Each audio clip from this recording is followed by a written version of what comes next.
चाहूँगी जो सबसे पहले मेहमान हैं, दोनों ही मेहमानों के विषय में अगर आपको संक्षेप में मैं बताना चाहूँ तो दोनों ही साहित्य के जगत से ताल्लुक़ रखते हैं। तो सबसे पहले मेहमान जो हमारे बीच मौजूद हैं आप हैं श्री विनय कुमार सिंह जी। आप साहित्यकार हैं, आप समीक्षक हैं। बहुत बहुत स्वागत करना चाहूँगी विनय जी आपका हमारे कार्यक्रम में। दूसरे जो विशेष मेहमान दर्शकों हमारे बीच मौजूद हैं आप हैं श्री दिवाकर उपाध्याय जी। आप गीतकार भी हैं, साहित्यकार भी हैं। तो दिवाकर जी आपका भी बहुत बहुत स्वागत हमारे कार्यक्रम बिहार बिहान में। धन्यवाद, सबको मेरा नमस्कार, यथायोग्य प्रणाम। दोनों ही विशेष मेहमान, और सबसे एक हम कॉमन बात दोनों विशेष मेहमानों में ये है कि दोनों ही साहित्य के जगत से हैं। हम कहते हैं ना कि साहित्य समाज का आईना होती है, तो आखिर इस आईने में हम समाज की किस परिदृश्य को हम देख पाते हैं, क्या कुछ ऐसे विषय हैं साहित्य के क्षेत्र को लेकर, उन पर हम विषयवार चर्चा करेंगे। तो सबसे पहले विनय जी आपके पास मैं आना चाहूँगी और समझना चाहूँगी, और मैं चाहूँगी कि आप हमारे दर्शकों को भी समझाएं कि साहित्य को आप कैसे परिभाषित करना चाहेंगे।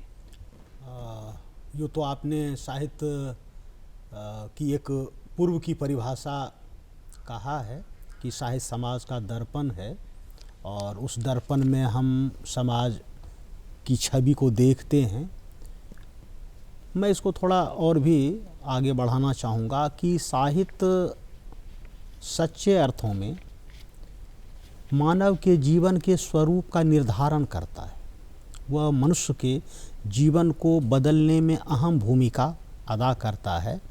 तो साहित्य को हम इस नज़रिए से देखते हैं, और हम सभी लोग इस बात से अवगत हैं कि साहित्य यदि हमारे जीवन को या हमारे जीवन के स्वरूप को निर्धारित करता है तो संगीत उसमें पूर्णता प्रदान करती है, और इसके बिना कोई भी मनुष्य कहे जाने की श्रेणी में नहीं आता है। तो साहित्य की ये बड़ी विशिष्टता है। जी, बहुत ही खूब। दिवाकर जी आपसे जानना चाहूँगी, इसी सवाल का जवाब आपसे लेना चाहूँगी, साहित्य को आप कैसे देखते हैं, क्या है आपके लिए साहित्य? साहित्य स्वाभाविक समाज का दर्पण है, आईना है, और इसको हम सर्वमान्य भाषा में अगर उदाहरण दिए तो कहा जा सकता है कि जो साहित्य वह है जो अपने कर्तव्य बोध में हित और अहित की जानकारी दे और एक दूसरे के अंतर को समझाकर जीवन जीने की कला जो प्रदत्त करे, वह साहित्य है। जी, बहुत खूब। विनय जी आपसे जानना चाहूँगी कि आज के परिप्रेक्ष्य की बात करें तो देश की जो एक बड़ी आबादी है वो है देश के युवा। साहित्य की अगर हम बात करें तो कहीं ना कहीं एक झुकाव, एक रुझान साहित्य को लेकर युवाओं के दृष्टि से हम देखें तो कम नज़र आता है। क्या वजह मानते हैं आप? और साथ में आपसे ये भी जानना चाहूँगी कि क्या कुछ होना चाहिए ताकि ज़्यादा से ज़्यादा युवा हमारे साहित्य से जुड़े?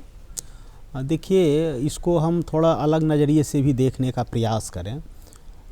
इसके पूर्व साहित्य से लोगों का जुड़ाव अत्यधिक होता था, और आप ये कहें कि प्रारंभिक दौर से ही, चूँकि उस दौर में मनोरंजन के दूसरे साधन भी कम ही हुआ करता था, तो लोग साहित्य का अध्ययन करते थे और उसी में वो आनंद की अनुभूति भी करते थे। बाद के दिनों में इतने साधन हुए कि एक तरह से लोगों का कटना शुरू हो गया। यूँ तो अलग अलग प्रकाशक का अपना अपना दावा है कि बड़ी संख्या में उनकी पुस्तकें प्रकाशित हो रही है, बेस्ट सेलर की बात हो रही है, लेकिन सच्चे अर्थों में जो लोगों तक जानी चाहिए साहित्य, वो जा नहीं पा रहा है।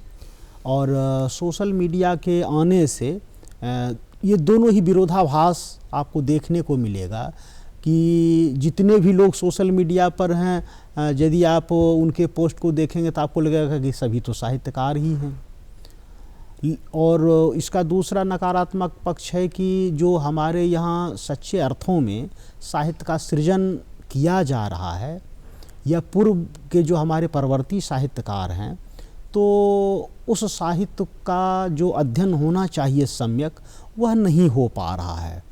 और एक बात और हम बताना चाहेंगे कि साहित्य कोई शौक की चीज़ नहीं है कि थोड़ा सा साहित्य में आ गए तो थोड़ा नाम हो गया, थोड़ा यश हो गई, थोड़ी कृति हो गई, और लोगों के बीच में हमको एक सम्मान साहित्यकार होने के नाते मिलता है।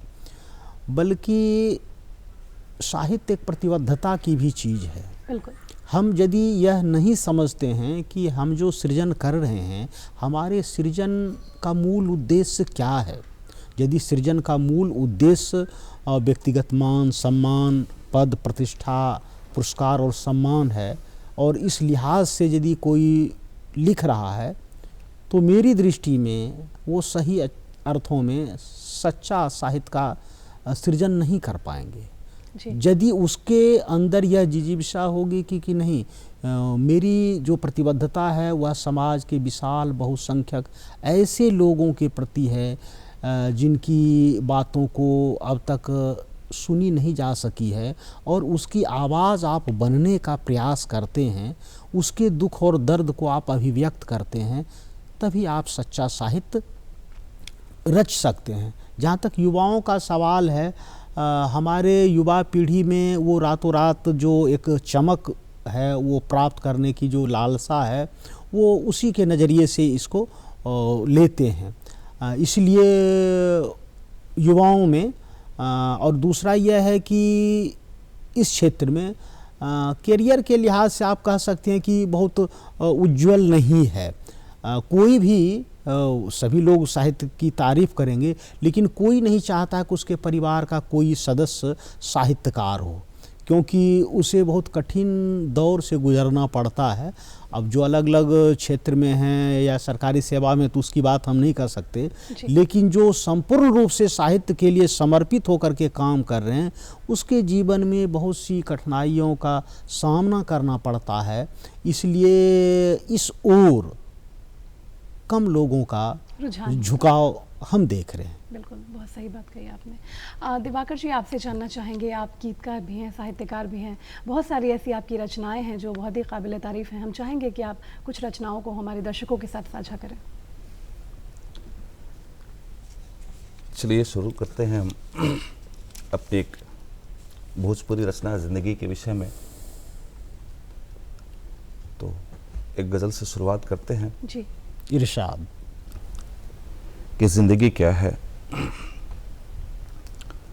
साच जिंदगी है ख्वाब का लिखी, वाह, साच जिंदगी है ख्वाब का लिखी,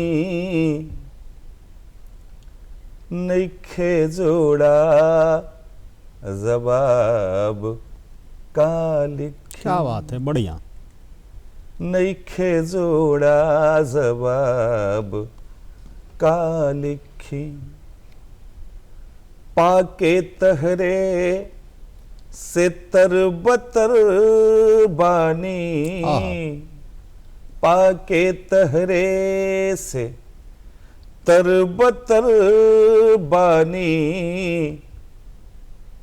गतर गतर में आब का लिखी। क्या बात है, गतर गतर में आब का गतर लिखी। गतर में आब का लिखी, तो शैतन के बगान बा हरियर, तो शैतन तो शैतन के बगान बा हरियर,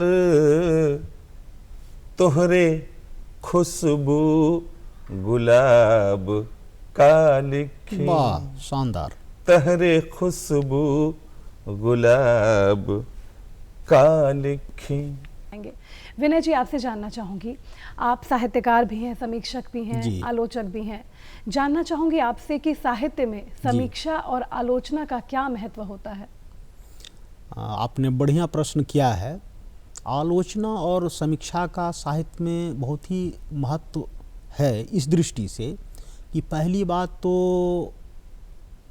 अच्छे साहित्य से पाठकों को जोड़ने में अहम भूमिका आलोचक और समीक्षक निभाते हैं। दूसरी बात यह है कि जो सच्चे अर्थों में आलोचक और समीक्षक होते हैं तो वो पाठकों के अंदर वैज्ञानिक चेतना और तर्क शक्ति प्रदान करते हैं, ताकि वो चीज़ों को विज्ञान सम्मत और तर्क सम्मत तरीके से जान सके, समझ सके। लेकिन आज के दौर में जो आलोचना लिखा जा रहा है या समीक्षा लिखा जा रहा है, तो यह आरोप पूर्व से ही लगता रहा है कि जब आप किसी की कृतियों पर आलोचना लिखते हैं या समीक्षा लिखते हैं, तो या तो आप दोस्ती निभाने के लिए उसकी तारीफ़ में लिखते हैं, या दुश्मनी अदा करने के लिए या नीचा दिखाने के लिए लिखते हैं। जबकि किसी भी आलोचक या समीक्षक का यह काम नहीं है, बल्कि आलोचक और समीक्षक का काम यह है कि किसी भी हम कृति को केंद्र में रख कर के लिखेंगे, ना कि उस कृति के जो रचनाकार हैं उसको केंद्र में रख के लिखेंगे।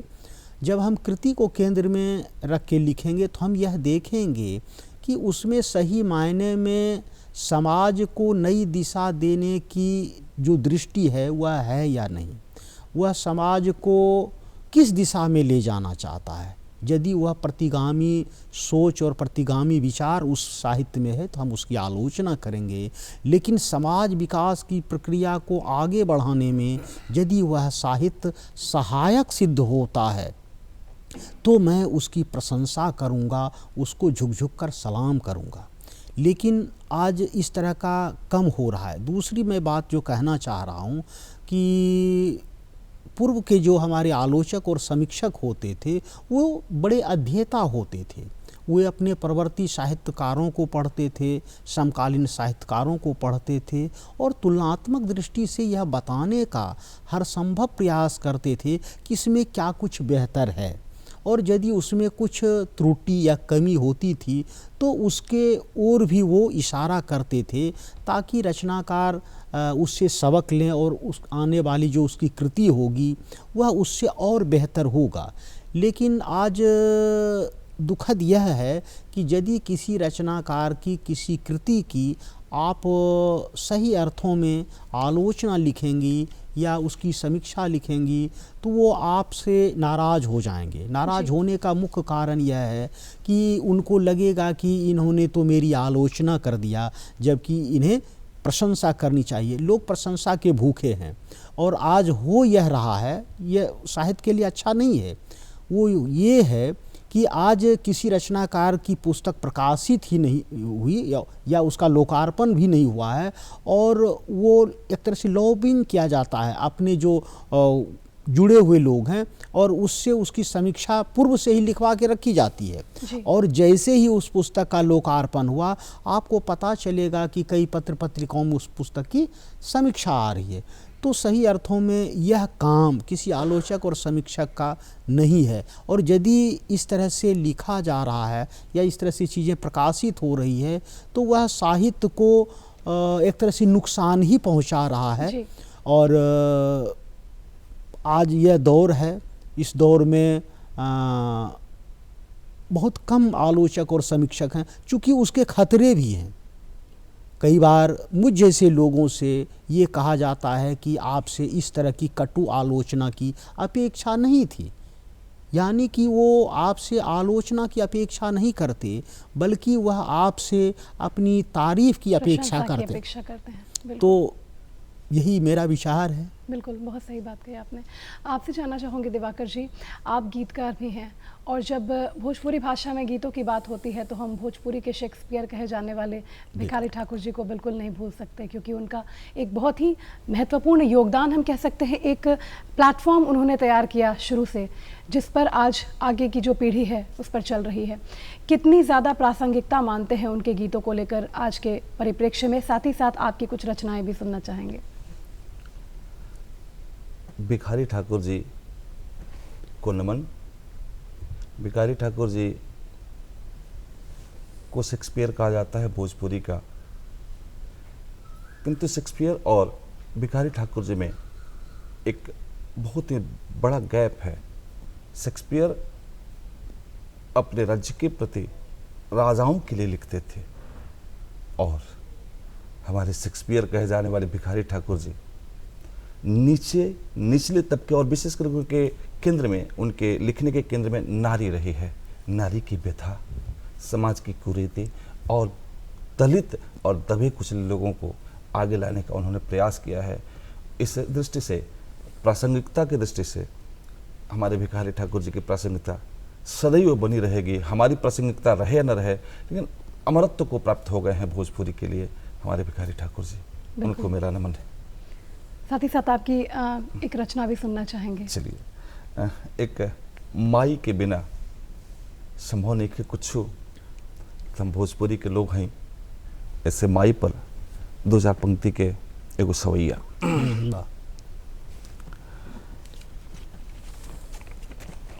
विधि विधान महान जहान बिना भगवान जियाइत के। क्या बात है। विधि विधान महान जहान बिना भगवान जियाइत के। भांति न भांति के जीव के शिव के पेड़ पहाड़ उगाइत के। संतन जोगी जति तपसी मनु गिद्धन सिद्ध बनाइत के। शक्ति स्वरूपा माई बिना जग जीवन के जन्माइत के। शक्ति स्वरूपा माई बिना जग जीवन के जन्माइत के। प्यार गर्भ भीतर प्यार अपार के पालत भार उठाइत के। बाल न बोलत बात के बूझत प्रीत पीयूष पियाइत के। राती बिराती के टोवत जागी के ठोकत निद सुलाइत के। बढ़िया।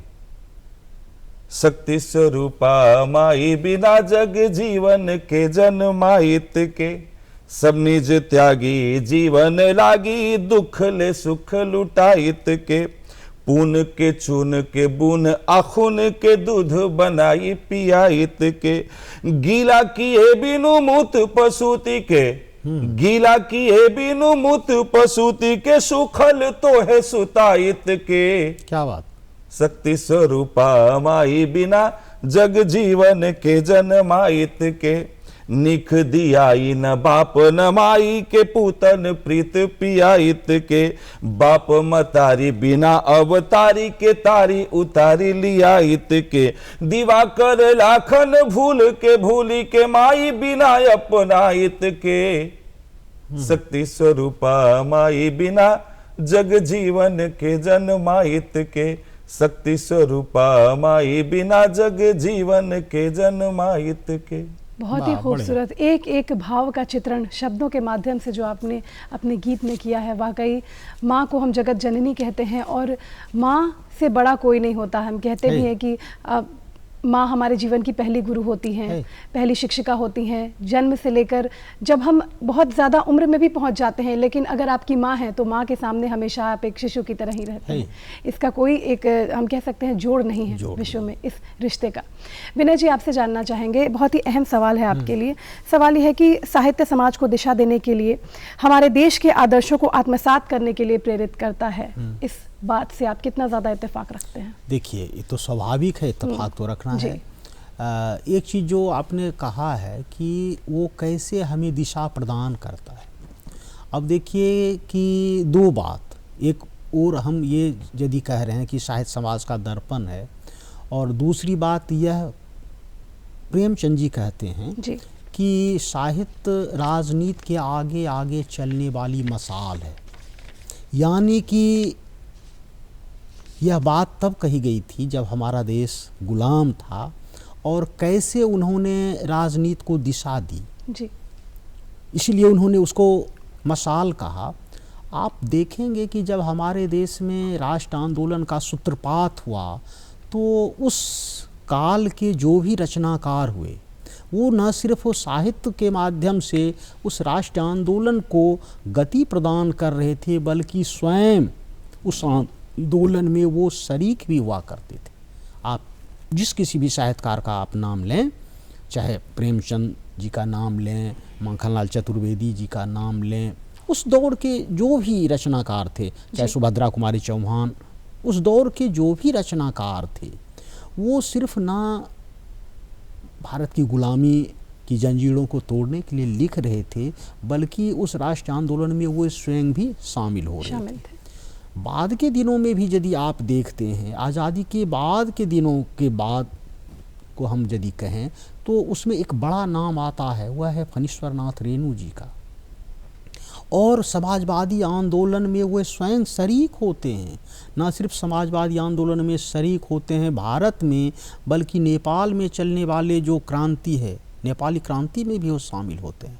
और उसका साहित्य में भी योगदान है, साहित्य में भी उसकी झलक आपको देखने को मिलती है जी। तो प्रेरणा जहाँ तक ग्रहण करने की बात है, मैं यह कहना चाहूँगा कि हम वातानुकूलित कमरे में बैठ करके चाहे जितना कुछ भी हम लिख लें, सही मायने में वो सच्चा साहित्य हम नहीं लिख सकते। जब हम आम शोषित पीड़ित लोगों के बीच में जा कर के उसके दुखों को, उसके दर्द को आत्मसात नहीं करते, उसकी पीड़ा को हम महसूस नहीं करते। आपको एक छोटा उदाहरण देना चाहेंगे कि यदि आप नंगे पांव उस चिलचिलाती धूप में उस सड़क पर आप चल नहीं पाए हैं तो उसके उस जलन को आप महसूस नहीं कर सकते। बिल्कुल, बहुत सत्य। और इसलिए आप सच्चा साहित्य नहीं लिख सकते। दूसरी जो मैं बात कह रहा हूँ, जो बात प्रेमचंद जी ने कहा कि तभी आपका साहित्य राजनीति को दिशा दे पाएगी। और आज दुखद क्या है, मैं कहना चाहूँगा कि आज के जो हमारे साहित्यकार हैं वो इस तरह के खतरे उठाने के लिए तैयार नहीं है। विशिष्ट से विशिष्ट प्रतिभा संपन्न साहित्यकार राज सत्ता के आगे झुक झुक कर सलाम करने को विवश है। यह हमारे समय की सबसे बड़ी विडंबना है। बिल्कुल। इसलिए मैं कहना चाहूँगा कि हमें बार बार अपने परवर्ती रचनाकारों के पास जाना चाहिए, उनकी कृतियों का अध्ययन करना चाहिए और साथ ही साथ उनके जो जीवन का दर्शन है उसे आत्मसात करने की ज़रूरत है। तभी सही मायने में हम समाज के लिए सकारात्मक साहित्य का सृजन कर सकेंगे, अन्यथा नहीं। बिल्कुल, बहुत सही बात कही आपने। दिवाकर जी, आपसे जानना चाहूँगी, भोजपुरी भाषा, भोजपुरी साहित्य की बात होती है। भोजपुरी भाषा को बहुत ही समृद्ध भाषा माना जाता है। भोजपुरी साहित्य को लेकर आप क्या कहना चाहेंगे? क्या भोजपुरी साहित्य भी उतनी ही समृद्ध नज़र आती है आपको? साथ ही साथ आपकी एक रचना भी सुनना चाहेंगे। भोजपुरी साहित्य, भोजपुरी भाषा को अगर हम आधुनिक परिप्रेक्ष्य में देखें जी, तो समृद्ध नहीं माना जा सकता है। यदि हम आज के फिल्मों और आज के फूहड़ गानों को ही केवल भोजपुरी माने तो। भोजपुरी मेरी बोली नहीं है, भोजपुरी एक भाषा है। क्योंकि एक बड़े तबके के सामने जब हम भोजपुरी को लेकर जाते हैं तो आज के आधुनिक दौर में जिस तरह की गीतें हम सुन रहे हैं या देख रहे हैं, भोजपुरी उन लोग के लिए वही है। क्या है भोजपुरी? हम चाहेंगे कि आप अपने शब्दों में बताएं हमारे दर्शकों को। भोजपुरी केवल बोली नहीं है, भाषा है और मेरी मातृभाषा है जो मुझे माता से मिली है और यह परंपरा है, यह संस्कृति है जिसको जीना पड़ता है। भोजपुरी केवल फिल्मों से जान लेना भोजपुरी नहीं है। और भोजपुरी की समृद्धि को जानना हो तो आपको गोरखनाथ जी, राहुल शंकरतायन जी, कबीर साहब इत्यादि बहुत सारे उद्भट रचनाकारों को पढ़ना होगा, आत्मसात करनी होगी, उनके साथ जीना होगा, तब अपनी संस्कृति को आगे हम बढ़ा सकते हैं। भोजपुरी केवल बोली नहीं, भाषा माने, तब इसकी समृद्धि है। आधुनिकता के लवरेज में जो हम भोजपुरी देख रहे हैं, यह समृद्ध भोजपुरी नहीं कही जाएगी। जी, बिल्कुल। समृद्ध भोजपुरी के लिए हमें अपने प्राचीनता की ओर लौटना होगा और तब हम स्वस्थ परंपरा की भोजपुरी इस समाज को दे सकते हैं। झक हैं। तो दोनों ही विशेष मेहमानों से जो बातचीत का सिलसिला है उसी को हम आगे बढ़ाते हैं। ब्रेक पर जाने से पहले दिवाकर जी, आप अपनी कोई रचना जो है वो हमसे साझा कर रहे थे। हम चाहेंगे कि आप उस रचना को हमारे दर्शकों के साथ साझा करें। आज अन्य दिवस है और हमारे जीवन दर्शन के लिए इनकी महत्ता क्या है और उसके साथ जीवन दर्शन की कुछ पंक्तियां मैं प्रस्तुत कर रहा हूँ भोजपुरी के माध्यम से कि अगर जिंदगी के बचावे के बाटे, अगर जिंदगी के बचावे के बाटे त खेती या बेटी जुगावे के परी, त खेती या बेटी जुगावे के परी। अगर चाह सुख से जियल 4 दिन तो प्यार के पाठ घर में पढ़ावे के परी। निमन सोच चाह होखे नई की पीढ़ी, निमन सोच चाह होखे नई की पीढ़ी, तो खुद के व्यसन से बचावे के परी, तो खुद के व्यसन से बचावे के परी।